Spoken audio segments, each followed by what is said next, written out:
Hello, friends. Welcome to your first lecture of the microbiology, and also welcome to the elite family. So now you are going to learn about the microbiology. आपने बहुत बार microbiology term सुना होगा 11 12 science में। ठीक है, सो यहाँ पर हम पहले डिस्कस करेंगे कि माइक्रोबायोलॉजी एक्चुअली क्या है। ठीक है, माइक्रोबायोलॉजी में क्या क्या स्टडीज़ होती है और माइक्रोबायोलॉजी का पर्टिकुलर मीनिंग क्या है वो हम यहाँ पर सबसे पहले डिस्कस करेंगे। ठीक है, आपका यूनिट हम बाद में स्टार्ट करेंगे। इस लेक्चर में सिर्फ हम माइक्रोबायोलॉजी के बारे में बेसिक इन्फॉर्मेशन डिस्कस करेंगे। ठीक है, so first of all microbiology और माइक्रो ऑर्गेनिजम्स। ओके, यहाँ पर दो टर्म्स है। माइक्रो ऑर्गेनिज्म क्या है, माइक्रो का मीनिंग क्या है कि स्मॉल। ओके, माइक्रो का हम अगर बेसिक मीनिंग देखें तो वो क्या होता है, स्मॉल।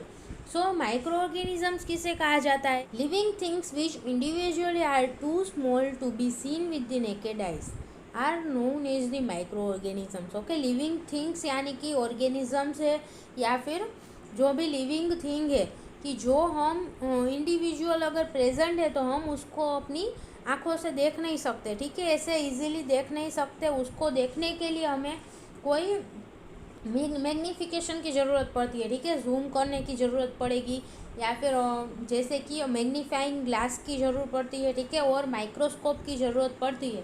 सो ऐसे ऑर्गेनिजम्स है जिसको हम इजीली नेकेड आई के थ्रू हम देख नहीं सकते।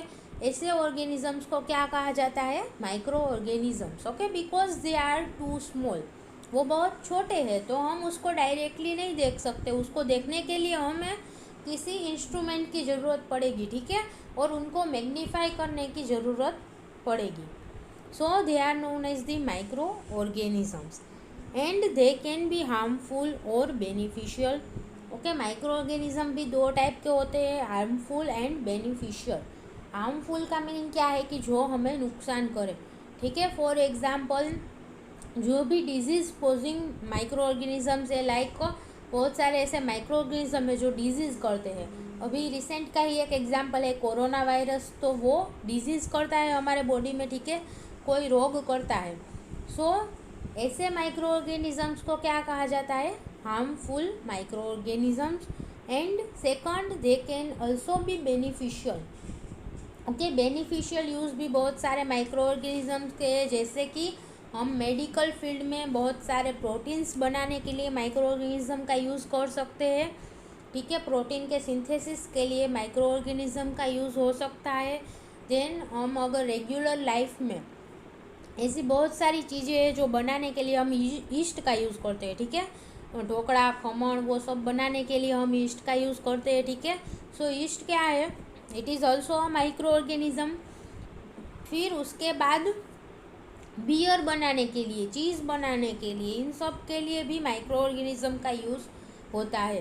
ठीक है, सो दे आर ऑल्सो बेनिफिशियल, कि उसके बहुत सारे ऐसे फ़ायदे भी है माइक्रो ऑर्गेनिज्म के, वो हमारी रेगुलर लाइफ में हेल्पफुल भी है। और they are also harmful, regular life में बहुत सारे इसकी साइड इफ़ेक्ट्स भी है माइक्रो ऑर्गेनिज्म की। ठीक है, हमें हार्म भी कर सकते हैं। सो माइक्रो ऑर्गेनिज्म दोनों ही टाइप के होते हैं। सो हम दोनों ही टाइप के माइक्रो ऑर्गेनिजम्स के बारे में यहाँ पर स्टडी करेंगे कि ऐसे क्या क्या माइक्रो ऑर्गेनिज्म है जो हमें डिजीज़ करते हैं, ऐसे क्या क्या माइक्रो ऑर्गेनिज्म है जो हमें हेल्पफुल है। ठीक है, सो ये बहुत इंटरेस्टिंग टॉपिक होगा कि माइक्रो ऑर्गेनिजम्स। ओके, अगर आप बैठे हैं और सामने देख रहे हैं तो भी एनवायरनमेंट में, एयर में बहुत सारे ऐसे माइक्रो ऑर्गेनिजम्स प्रेजेंट हो गए जो आप देख नहीं सकते।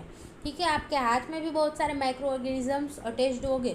ठीक है, जो आप इजीली देख नहीं सकते विथ नेकेड आइज। ओके, सो आपको उनको देखने के लिए क्या करना पड़ेगा, उसको प्लेट में लेना पड़ेगा। ठीक है, स्लाइड पर लेना होगा, उनका स्टेनिंग करना पड़ेगा, उसके बाद हम उसको माइक्रोस्कोप के थ्रू देख सकते हैं। ठीक है, ये सब हम आगे आगे करेंगे। ठीक है, सो बेसिकली यहाँ पर आपको क्या समझना है कि माइक्रो ऑर्गेनिज्म एक्चुअली क्या है। ओके, और कहाँ पर माइक्रो ऑर्गेनिजम्स प्रेजेंट है वो तो हमने अभी डिस्कस कर ही लिया। आप जहाँ पर भी देखेंगे वहाँ पर माइक्रो ऑर्गेनिज्म प्रेजेंट होंगे।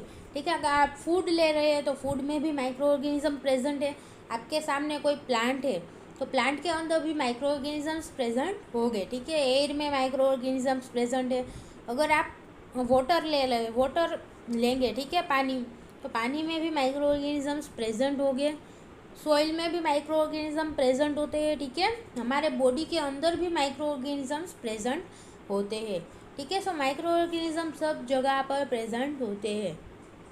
Now the examples of the micro organisms के कुछ यहाँ पर एग्जाम्पल्स है, जैसे कि bacteria, okay, fungi, protozoa, microscopic algae, viruses etcetera, okay, this are the some examples of the micro organism, ठीक है। माइक्रो ऑर्गेनिज्म के कुछ एग्जाम्पल्स यहाँ पर दिए गए हैं कि अलग अलग टाइप के माइक्रो ऑर्गेनिज्म होते हैं, जैसे कि बैक्टीरिया है, फंजाई, प्रोटोजुआ, माइक्रोस्कोपिक algae, ठीक है, यानी कि जो algae हम माइक्रोस्कोप के थ्रू ही देख सकते हैं, ऐसी algae, वायरसेस, ओके। सो ये सब माइक्रो ऑर्गेनिज्म के एग्जाम्पल है। अगर इसमें से किसी के बारे में आपको कुछ भी नहीं पता है तो घबराने की बिल्कुल ज़रूरत नहीं है। हम आगे जो सभी यूनिट है उसमें ये सब भी डिस्कस करने वाले हैं, ठीक है। और आगे के सेमेस्टर में भी आपको आएगा कि फंजाई क्या है, algae क्या है, वो सब हम आगे डिस्कस करेंगे, ठीक है। प्रोटोजुआ के बारे में, बैक्टीरिया के बारे में, सब के बारे में हमें माइक्रोबायोलॉजी में डिस्कस करना है, ठीक है। सो माइक्रो ऑर्गेनिज्म के यूजेस के बारे में भी हम डिस्कस करेंगे। देन माइक्रोबायोलॉजी में क्या क्या आता है कि ये जो सभी अलग अलग टाइप के माइक्रो ऑर्गेनिज्म है उनके बारे में भी हम यहाँ पर स्टडी करेंगे माइक्रोबायोलॉजी में, ठीक है। सो माइक्रोबायोलॉजी का डेफिनेशन अगर हमें देनी है तो क्या उसका मीनिंग क्या है कि study of the micro organisms, this is the simple definition for the microbiology, okay. Microbiology की सबसे सिंपल डेफिनेशन है कि study of the micro organisms is microbiology, okay. So basically microbiology में हम माइक्रो ऑर्गेनिजम्स के बारे में ही डिस्कस करेंगे कि उनका यूज़ क्या है, वो कहाँ कहाँ पर प्रेजेंट होते हैं, उनके क्या क्या टाइप है, ठीक है। ये सब माइक्रो ऑर्गेनिजम्स के बारे में हम डिस्कस करेंगे। उनको कैसे हम देख सकते हैं, उनको कैसे आइसोलेट कर सकते हैं, ओके, ये सब हम माइक्रोबायोलॉजी में स्टडी करते हैं। सो आपको एक क्वेश्चन आएगा कि माइक्रोबायोलॉजी अगर हमने स्टडी की है तो उसकी बेनिफिट क्या है, ठीक है, आगे जाकर हमें माइक्रोबायोलॉजी कहाँ पर यूज़फुल है। So the scopes of the microbiology is use because of the involvement of the microbiology in various fields, okay. Microbiology बहुत सारे फील्ड में इन्वॉल्व है, ठीक है। अलग अलग फील्ड में माइक्रोबायोलॉजी यूज़फुल है, जैसे कि फार्मेसी, ओके। अगर आप माइक्रोबायोलॉजी स्टडी करते हैं तो आगे जाके आप फार्मास्यूटिकल कंपनीज़ में, ठीक है, ड्रग जो भी कंपनी बना रही है ड्रग की कंपनी में या फिर फार्मास्यूटिकल कंपनीज़ में आप जॉब कर सकते हैं, क्योंकि फार्मेसी में भी माइक्रोबायोलॉजी की यूज़ होता है कि कौन कौन से माइक्रो ऑर्गेनिजम्स प्रेजेंट है। और मेडिसिन को स्टडी करनी है तो वो भी माइक्रो ऑर्गेनिज्म के बेसिस पर ही आएगी, क्योंकि जो डिजीज़ हुआ है वो माइक्रो ऑर्गेनिज्म के थ्रू होता है, ठीक है। डिजीज़ में माइक्रो ऑर्गेनिज्म इन्वॉल्व है तो उसके मेडिसिन में भी माइक्रो ऑर्गेनिज्म इन्वॉल्व होगा, ठीक है। सो फार्मेसी देन मेडिसिन, ओके, ये सभी फील्ड में माइक्रोबायोलॉजी इन्वॉल्व है, ठीक है। क्लिनिकल रिसर्च, कोई रिसर्च फील्ड में भी जाना चाहता है तो माइक्रोबायोलॉजी के थ्रू जा सकते हैं, ठीक है। कैंसर रिसर्च हो रहा है और कुछ और ऐसी जो पर्टिकुलर रिसर्च इंस्टीट्यूट है वहाँ पर भी माइक्रोबायोलॉजी यूज़फुल है, ठीक है। देन एग्रीकल्चर में भी माइक्रोबायोलॉजी आता है, क्योंकि प्लांट में माइक्रो ऑर्गेनिजम्स प्रेजेंट है, ठीक है। सॉइल में, ज़मीन में माइक्रो ऑर्गेनिजम्स प्रेजेंट है। सो एग्रीकल्चर यूनिवर्सिटीज़ है तो उसमें भी आप माइक्रोबायोलॉजी करके जा सकते हैं। एग्रीकल्चर रिसर्च में भी आप जा सकते हैं माइक्रोबायोलॉजी स्टडी करने के बाद, ठीक है। Then dairy industry, okay, dairy product के सिंथेसिस में भी जो भी डेयरी इंडस्ट्रीज़ है वहाँ पर भी माइक्रोबायोलॉजिस्ट का यूज़ रिक्वायरमेंट होती है, ठीक है। क्योंकि डेयरी प्रोडक्ट जो भी बनाई है, फॉर एग्जांपल मिल्क है तो मिल्क में कितने माइक्रो ऑर्गेनिजम्स प्रेजेंट है, ठीक है। मिल्क जो है वो स्पॉइल हो गया है कि नहीं, वो चेक करने के लिए भी माइक्रोबायोलॉजिस्ट का वहाँ पर रिक्वायरमेंट होती है। Then water industry, okay, water में कितने कितने माइक्रो ऑर्गेनिजम्स प्रेजेंट है वो भी चेक किया जाता है, ठीक है। सो वाटर इंडस्ट्रीज़ में भी माइक्रोबायोलॉजिस्ट की रिक्वायरमेंट होती है। Then nano technology, okay, nano technology यानी कि नैनो मटेरियल रिलेटेड जो भी टेक्निक्स है सभी, ठीक है, वहाँ पर भी उसके फील्ड में भी माइक्रोबायोलॉजी की रिक्वायरमेंट है, ठीक है। देन केमिकल टेक्नोलॉजी, ये सभी अलग अलग फील्ड है कि जहाँ पर माइक्रोबायोलॉजी का इन्वॉल्वमेंट होता है, और आप माइक्रोबायोलॉजी स्टडी करके इन सब फील्ड में एंटर हो सकते हैं, ठीक है। और अगर आपको लेबोरेटरीज में जाना है तो भी आप माइक्रोबायोलॉजी स्टडी करके DMLT करके लेबोरेटरी में भी जॉब कर सकते हैं, ठीक है। सो यहाँ पर माइक्रोबायोलॉजी स्टडी करने के बाद आपके लिए बहुत सारे ऐसे फील्ड ओपन हो जाते हैं।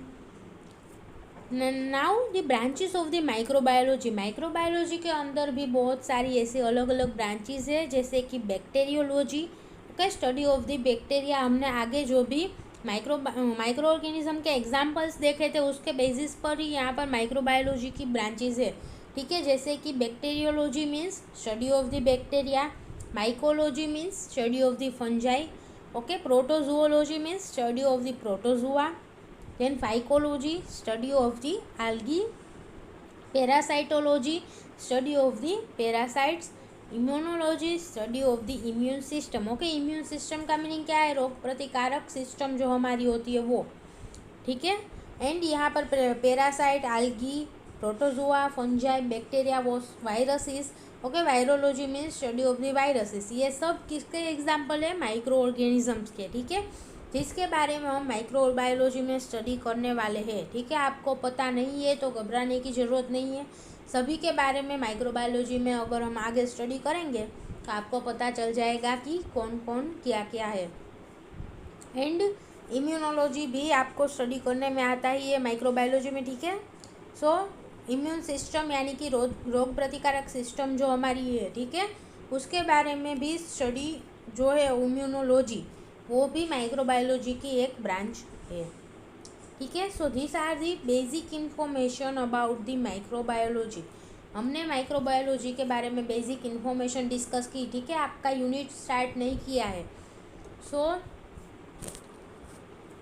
This is the paper name. आपका पेपर का नाम क्या है? 101 fundamental of microbiology, okay. Fundamental of microbiology means microbiology के बारे में बेसिक इन्फॉर्मेशन के बारे में ही आप इस सेमेस्टर में स्टडी करेंगे, ठीक है। जैसे कि यहाँ पर 5 यूनिट दिए गए आपके, इस सेमेस्टर में आपको ये 5 यूनिट स्टडी करने हैं, ठीक है। So first unit is the scope and history of the microbiology. आगे हमने यहाँ पर स्कोप डिस्कस किया ही है, ठीक है, बट आपके इस चैप्टर में भी आपको स्कोप्स के बारे में हम डिस्कस करेंगे कि माइक्रोबायोलॉजी में क्या क्या स्कोप है, कौन कौन से फील्ड में हम माइक्रोबायोलॉजी में स्टडी करने के बाद एंटर हो सकते हैं। And history of the microbiology यानी कि माइक्रोबायोलॉजी की क्या हिस्ट्री है, ठीक है। माइक्रो ऑर्गेनिजम्स को किस प्रकार आइडेंटिफाई किया गया, किस प्रकार पता चला कि फर्स्ट टाइम माइक्रो ऑर्गेनिजम्स कैसे देखे गए हैं, ठीक है। ये सब हिस्ट्री के बारे में हम फर्स्ट यूनिट में डिस्कस करेंगे। Then second unit is about the microscopy and staining, okay. इसमें हम माइक्रोस्कोप के बारे में डिस्कस करेंगे, ठीक है। माइक्रोस्कोप सबसे पहले माइक्रोस्कोप की हिस्ट्री के बारे में भी डिस्कस करेंगे और माइक्रोस्कोप का यूज़ किस प्रकार होता है उसके बारे में हम डिस्कस करेंगे। एंड स्टेनिंग, स्टेनिंग क्या है कि माइक्रो ऑर्गेनिज्म को हम ऐसे डायरेक्टली देख नहीं सकते, ठीक है। अगर एनवायरनमेंट में कोई माइक्रो ऑर्गेनिज्म प्रेजेंट है तो उसको हम डायरेक्टली नहीं देख सकते, उसको माइक्रोस्कोप के थ्रू देख सकते हैं। और माइक्रोस्कोप के थ्रू देखने के लिए भी हमें किसकी रिक्वायरमेंट होती है? स्टेनिंग करने की, ठीक है। बैक्टीरिया को हमें पहले स्टेन करने पड़ेगा, माइक्रो ऑर्गेनिज्म को हमें अलग अलग स्टेन्स यहाँ पर होते हैं, ठीक है। कलर जैसे करते हैं ना हम, वैसे स्टेन्स हो गए कि माइक्रो ऑर्गेनिज्म को हम कलर करेंगे सिंपल लैंग्वेज में, ठीक है। उसको कलर करने के बाद हम माइक्रोस्कोप में देखेंगे, सो हम इजीली माइक्रो ऑर्गेनिज्म को देख सकते हैं। सो माइक्रो ऑर्गेनिज्म को स्टेन करने के लिए क्या क्या टेक्निक्स अवेलेबल है वो हम स्टेनिंग में स्टडी करेंगे। आपका थर्ड यूनिट है morphology of bacteria, means bacteria का स्ट्रक्चर किस प्रकार होता है और उस बैक्टीरियल सेल है उसका स्ट्रक्चर किस प्रकार होता है, उसके अंदर क्या क्या ऑर्गेनेल्स प्रेजेंट है, उन सब के बारे में हम थर्ड यूनिट में डिस्कस करेंगे, ठीक है। So morphology of bacteria. Fourth unit is the cultivation of bacteria, अब तक हमने क्या भी देखा ना कि एनवायरनमेंट में माइक्रो ऑर्गेनिज्म प्रेजेंट होते हैं, ठीक है। सभी अलग अलग जगह पर माइक्रो ऑर्गेनिज्म प्रेजेंट है। सो बैक्टीरिया सभी जगह पर प्रेजेंट होते हैं, ठीक है। फूड में, सॉइल में, वाटर में। सो उसमें से हम बैक्टीरिया को किस प्रकार आइसोलेट कर सकते हैं, ठीक है। उसमें से अलग किस प्रकार बैक्टीरिया को हम कर सकते हैं, ठीक है। उसके बारे में हम स्टडी करेंगे कि बैक्टीरिया को हम कल्टीवेशन यानी कि ग्रो करना है हमें बैक्टीरिया को, ठीक है। कोई स्पेसिफिक मीडिया होगा और लेबोरेटरी में हम बैक्टीरिया को किस प्रकार ग्रो कर सकते हैं वो हम 4th यूनिट में डिस्कस करेंगे, ठीक है। And 5th unit is the reproduction and growth of bacteria. Okay, bacteria में किस प्रकार रिप्रोडक्शन होता है और बैक्टीरिया का ग्रोथ किस प्रकार होता है उसके बारे में हम 5th यूनिट में डिस्कस करेंगे, ठीक है। So this all are the basic topics in the microbiology. ये सभी माइक्रोबायोलॉजी के बेसिक टॉपिक है जो आपको 1st सेमेस्टर में स्टडी करने हैं, ठीक है। सो आज हमने इस लेक्चर में सिर्फ माइक्रोबायोलॉजी के बेसिक इन्फॉर्मेशन के बारे में ही डिस्कस किया है, ठीक है। बेसिकली माइक्रोबायोलॉजी क्या है उसके बारे में हमने डिस्कस किया और जो ये 5 यूनिट है उसके बारे में हमने ब्रीफली डिस्कस किया है, ठीक है। सो thank you so much students for watching this video and I hope कि आप सब लोग रोज़ रेगुलर लेक्चर्स कंटिन्यू करें, ठीक है। सभी लेक्चर्स को कंटिन्यू देखते रहना, ठीक है, regularly. And in our next lecture we will start with the unit 1। Okay, unit 1 के साथ हम नेक्स्ट लेक्चर में स्टार्ट करेंगे।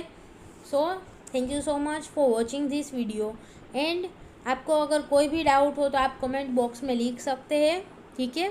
Thank you.